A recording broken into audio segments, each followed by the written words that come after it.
All right, guys. So I came to the decision that I'm not gonna let you all finish the test because I want to go back over parts of chapter 7. Now,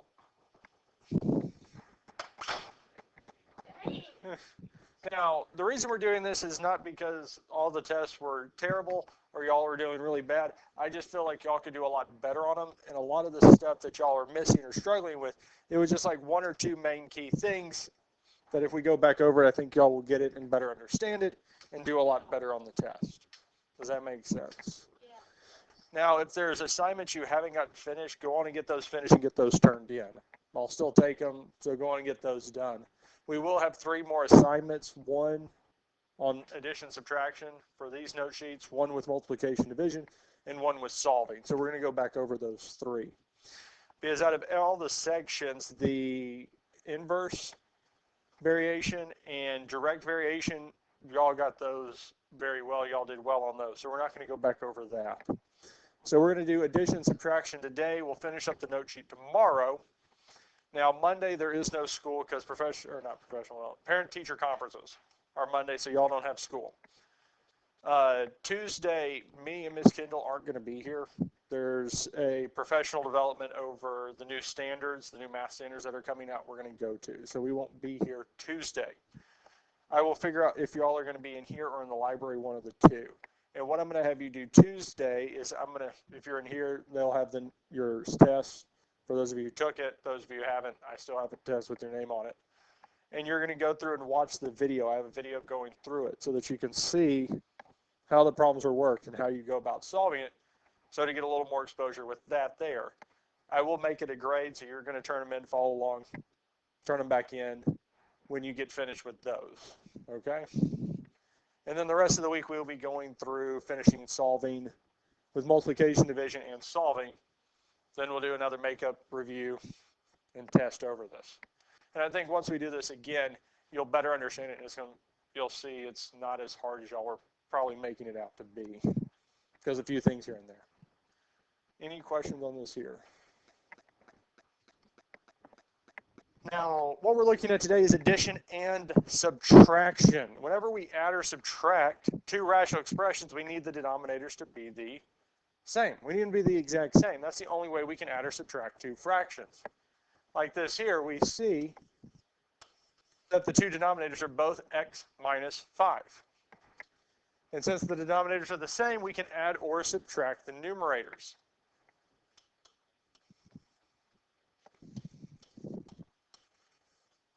So we keep the denominator. When we combine them, it just stays the same. Since both of them are x minus 5, the denominator is going to be x minus 5.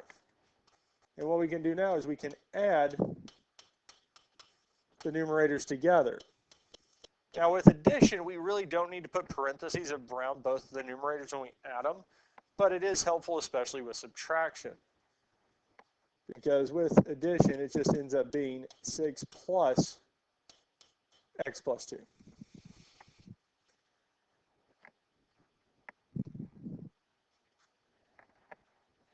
And the next thing we need to do is combine like terms.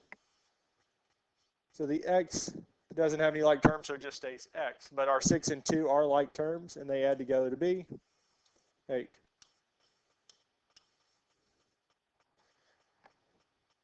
And we don't factor or do any of that until the very end. Once we finish adding and subtracting all like terms, we finish combining it into a single fraction, then we factor the numerator. With greatest common factors are our 2 sets of parentheses. But x and 8 don't have any common factors. There's no greatest common factor. This is it. That's as simplified as it gets.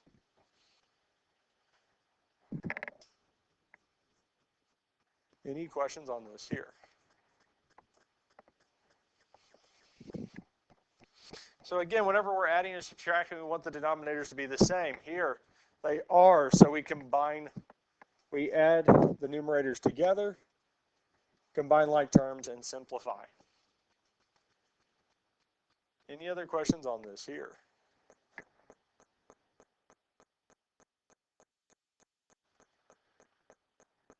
Let's look at the next one here. Now this one here, we are adding still. We're still adding them.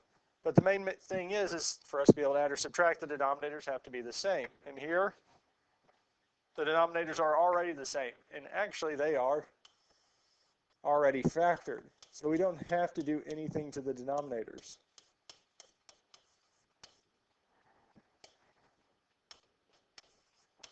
So it just stays x plus 5 times x minus 2. And because we're not combining any like terms in the denominator, we don't have to add or subtract anything in the bottom of these fractions. We can leave it as x plus 5 times x minus 2. We don't have to distribute. We don't have to multiply those out. And at this point here, we're not going to factor the numerators. With addition, subtraction, we don't factor the numerators at the start because we're going to need to add or subtract the like terms. We need to combine them. So, and for one thing, x squared plus 3x minus 2, that doesn't factor. We can't factor that. And even though there is a common factor of 4 in 4x plus 12, we can factor it out, but it's not going to help us. So this here, we're going to go on and just add the numerators together. We're going to add these two together.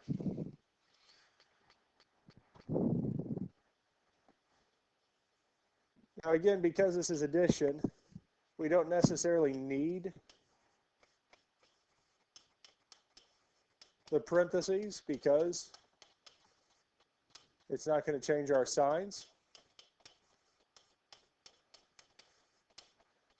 But it is helpful to think of them as a complete term.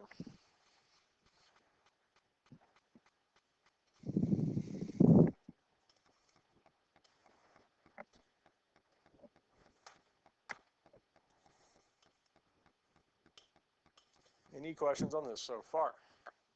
Now at this point here, we do need to combine like terms. So we'll still have x squared. Our 3x plus 4x is plus 7x. Yes, plus 10. Negative 2 plus 12 is going to be 10. In the denominator, we have x plus 5 times x minus 2. So again, the denominators were the same, so we added the numerators. Once we got it rewritten as a single fraction, we combined like terms, and we get to this here. Now that we have it completely simplified, we've done all of our addition and subtraction of like terms, we need to see if we can factor the numerator. We factor at the very end. Because if we factor this and get a like term, something in common on top and bottom, a set of parentheses that are the exact same, then we can simplify it out. We can cancel it out. And if we look at the numerator, since the third term is positive, the signs are the same and match the sign of the middle term. So we have plus and plus. The factors of x squared are x and x, and 5 and 2. The factors of 10 would be 5 and 2. And those would indeed give us a middle term of 7x. So 5x, or x plus 5 and x plus 2 are indeed the factors of x squared plus 7x plus 10. Questions on any of this here? Now we do have something in common on top and bottom, so the x plus 5 and x plus 5 will cancel, leaving us with x plus 2 over x minus 2. So again, with addition and subtraction, we need to get the denominators to be the same. And once we do that, we add or subtract the numerators from each other, simplify, and then factor to see if there is something in common on top and bottom that can be eliminated. Any questions on this here?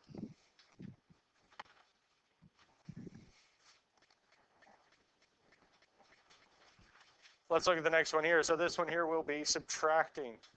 We'll be subtracting these two. Now, will we need to factor the denominators here? Yes, eventually we will, but are the denominators the same? Yes. Heads up. Yeah.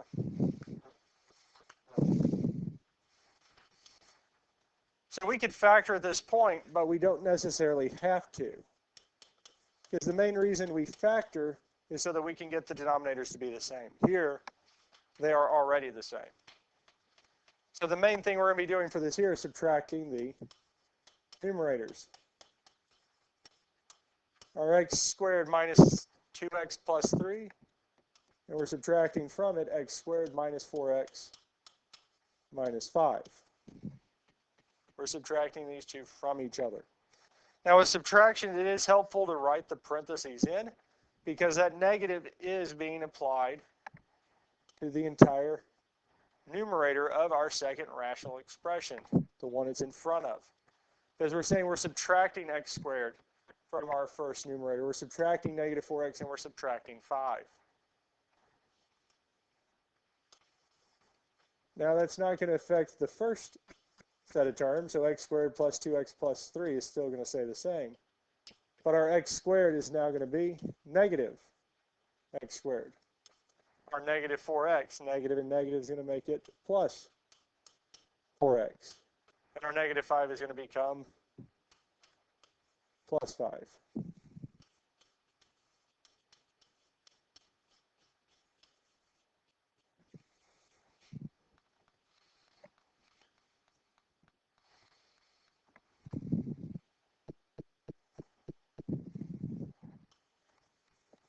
Any questions on this so far?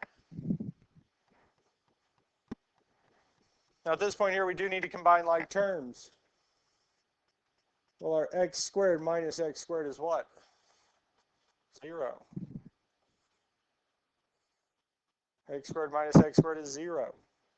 Our next one that we have is negative 2x plus 4x.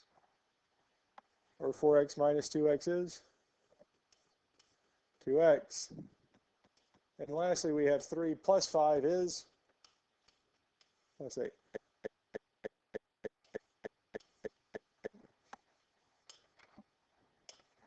and this is over our x squared plus 7x plus 12. And again, with addition and subtraction, we want to simplify the numerator as far as we can. So here we added and subtracted our like terms, leaving us with 2x plus 8.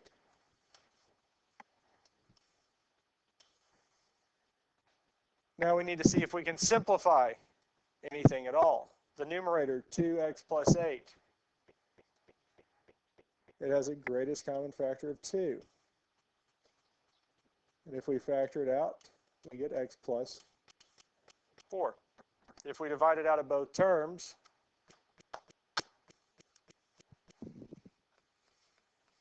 then we get x plus 4, because 2x divided by 2 is x. 8 divided by 2 is 4.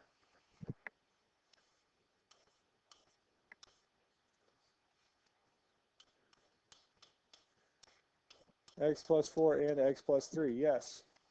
Since the 12 is positive, our signs are the same and match the sign of the middle term, which would be plus and plus. Our factors of x squared are x and x. And the factors of 12 we want are 4 and 3. So we do get this here, which does show us that there is a common factor of x plus 4 on top and bottom. That will cancel out, leaving us with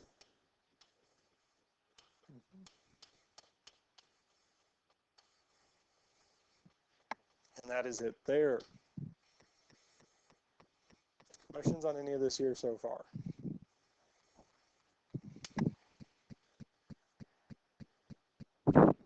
And I think for the most part, as long as the denominators are the same, these are actually quite easy because we're just adding or subtracting the numerators and then simplifying.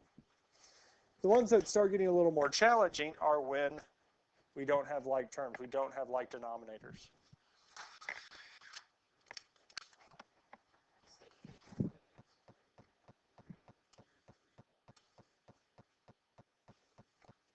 Almost.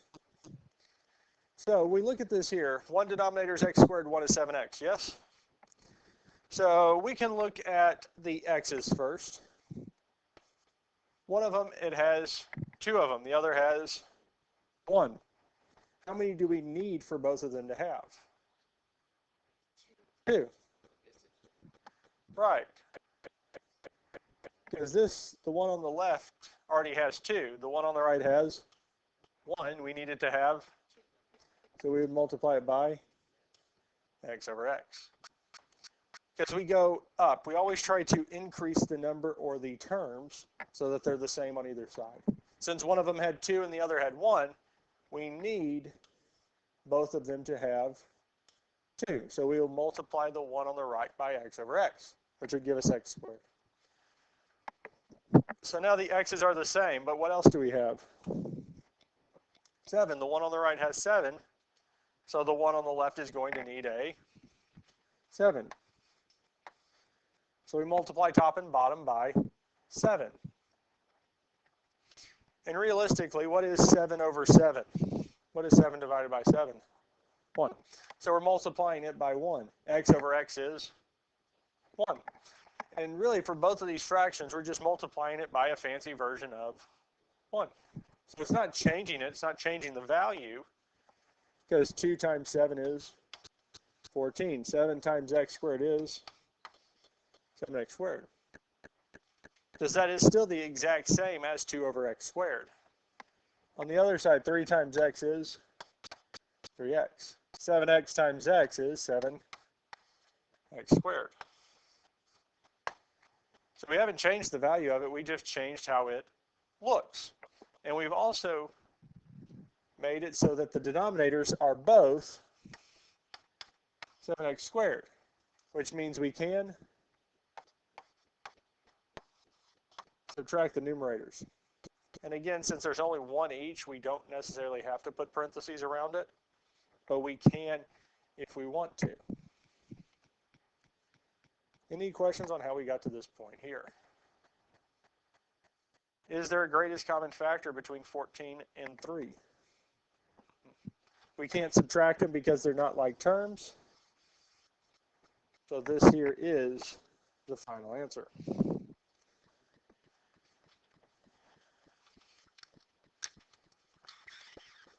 Any questions on this here? All right, let's look at the next one. So this one here, we know we're going to need to multiply both of these fractions by something to get the denominators to be the same. Now I think these here, a lot of these here are a little harder than some of the ones that where we factor to get them to be the same. But it's trying to see where the first number that 18 and 27 are the same is a little bit hard to see.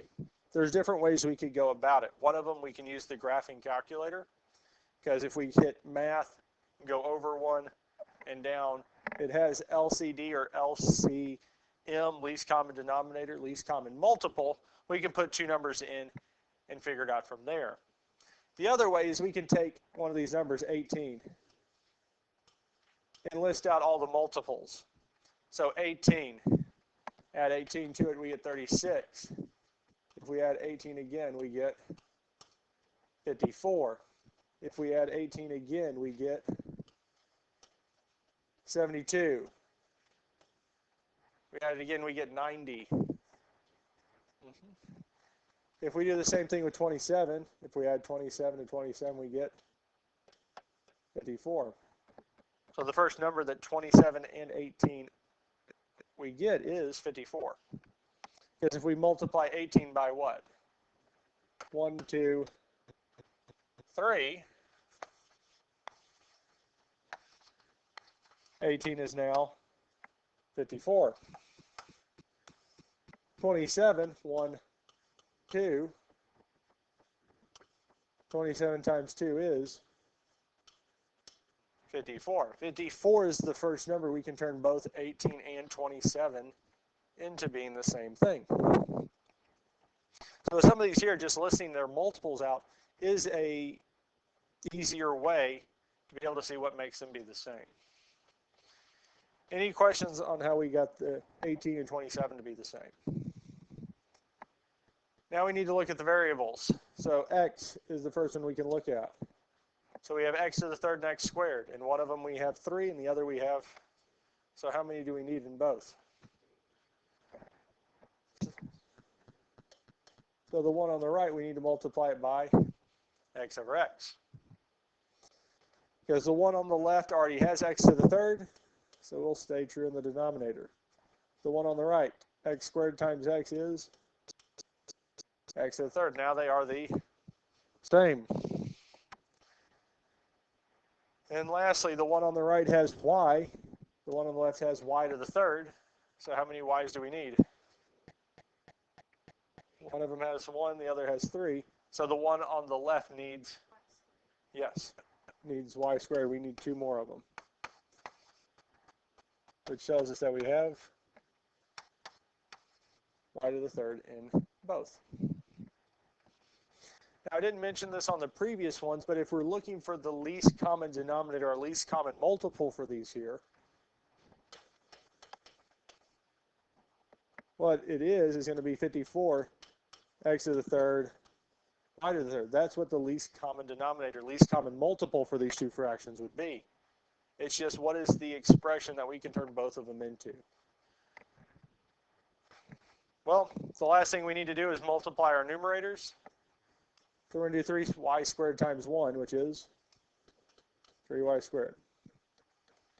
One of y'all's favorite numbers to multiply, just behind one number that's easier, 0.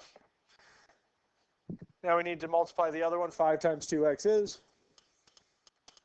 x.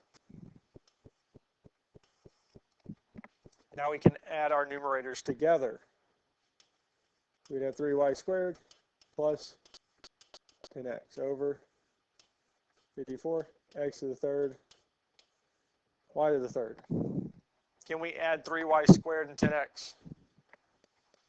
No, they're not like terms. They don't have the same variables. Is there anything we could factor out of 3y squared and 10x? That is as simplified as it gets. Hopefully, these are becoming a little bit easier to work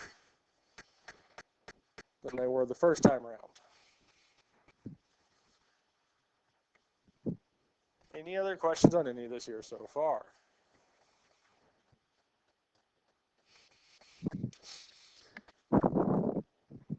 Now these here, I find these to be a little bit easier to find the least common denominator, get the denominators to be the same.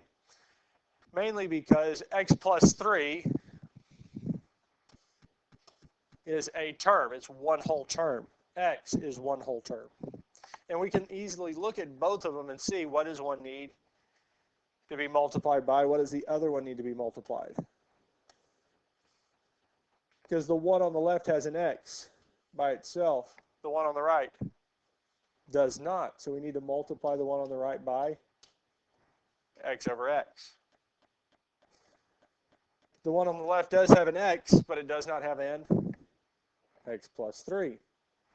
So we need to multiply top and bottom by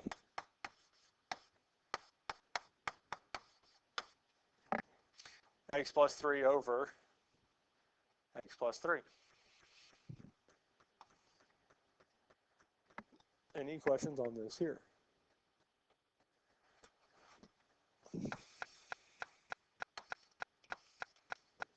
Now the denominator in both cases, we don't multiply through. We don't multiply the x times x plus 3 in either denominator. We don't distribute this out. We just multiply it as x times x plus 3. We're not going to multiply x by x and x times 3. Because in the denominator, are there anything we're actually combining? Are we combining any like terms, having to add or subtract things?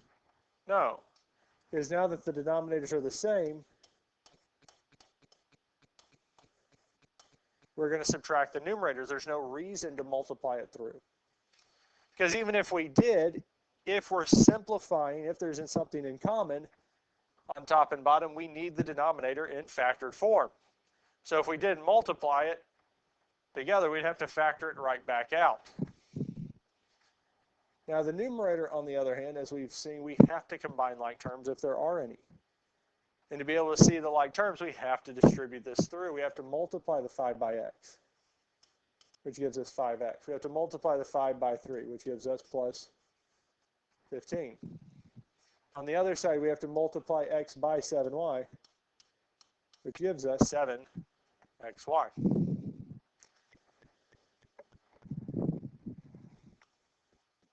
And at this point here, we can subtract our numerator. So 15, 5x plus 15, we're subtracting from it 7xy.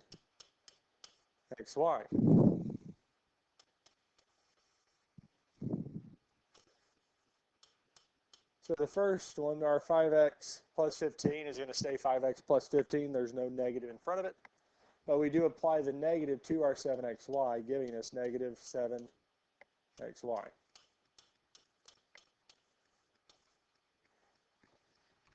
Is there a greatest common factor between these three terms? No. Is there any terms that we can combine? No. So this is as simplified as it gets. We could rewrite it as 5x minus 7xy plus 15, but that's the exact same thing. It doesn't really change anything there. Any questions on any of this here?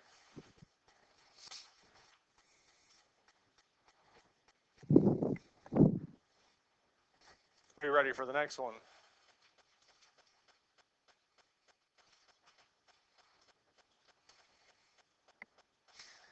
Now we look at this one here, again, we need the denominators to be the same. Now for this one here, we're not going to multiply the fraction, our rational expression on the left, by x squared minus 4x plus 4 on top and bottom. We're not just going to multiply the one on the right by 3x squared minus 6x on top and bottom. Because if there is a like term, there's something that they both share, we would just be repeating it more than it's needed. Now, looking at these two here, the numerators aren't going to change. 7 and x squared, we can leave them as 7 and x squared. But we do need to factor the denominators. And whenever we add or subtract, we don't factor the numerators in this first step. We leave them alone. We don't have to do anything to those. We just factor the denominators. Because again, we need the denominators to be the same. Now, if we look at 3x squared and 6x, they have a greatest common factor of 3x that we can factor out. And if I factor a 3x out of 3x squared, we're left with x minus 2. When we divide 3x out of 6x, we get 2. And that is as simplified as it gets. Now our x squared minus 4x plus 4. There's no greatest common factor that we can pull out, but we can factor it. Since our 4 is positive, the signs are the same and match the sign of the middle term, which is negative. So we have negative and negative. Factors of x squared are x and x. And our factors of 4 that we want are 2 and 2, giving us x minus 2 times x minus 2. So looking at both denominators, they do have one thing in common, yes? They both do have an x minus 2. So if I had just multiplied the 3x squared minus 6x by our x squared minus 4x plus 4, we would have given it an extra x minus 2. They do have that in common, and vice versa. Because looking at this here, the one on the left has how many x minus 2s? The one on the right has? So how many do they both need? So the one on the left needs to be multiplied by over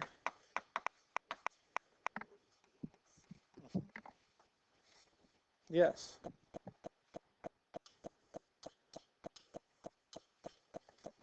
Because both of them now do have 2 x minus 2s, and both of them will need a 3x. Because when we multiply these out,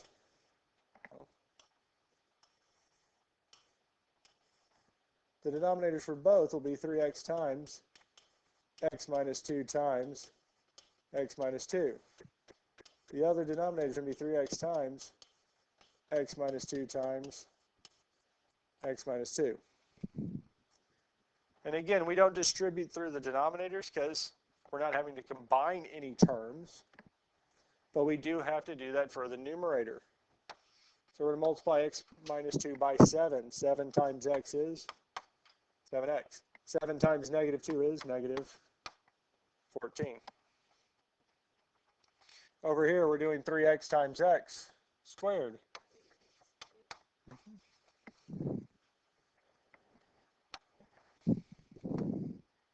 Now that we have each individual fraction simplified, we can go on and add the numerators.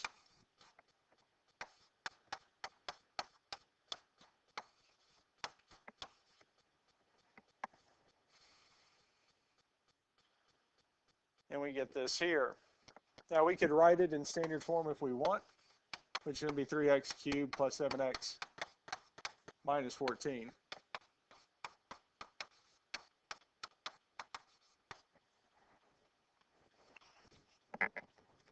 Because 3x cubed, 7x, and 14 are not like terms, there's no way we could add or subtract them. There is no greatest common factor between these three, and we can't factor the numerator. So this here is as simplified as it gets. We can't cancel the 3x cubed and 3x because the 3x cubed is being added to the two other terms.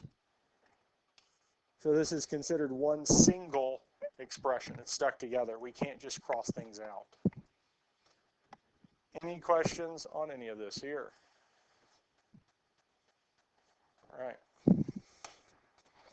This one here is the last one we'll look at today. We'll look at the rest of this tomorrow.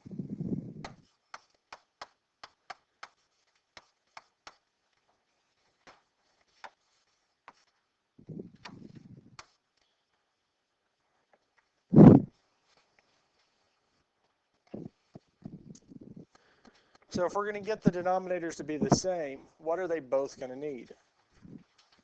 X and Y. So the one on the left needs A, and the one on the right needs N, X.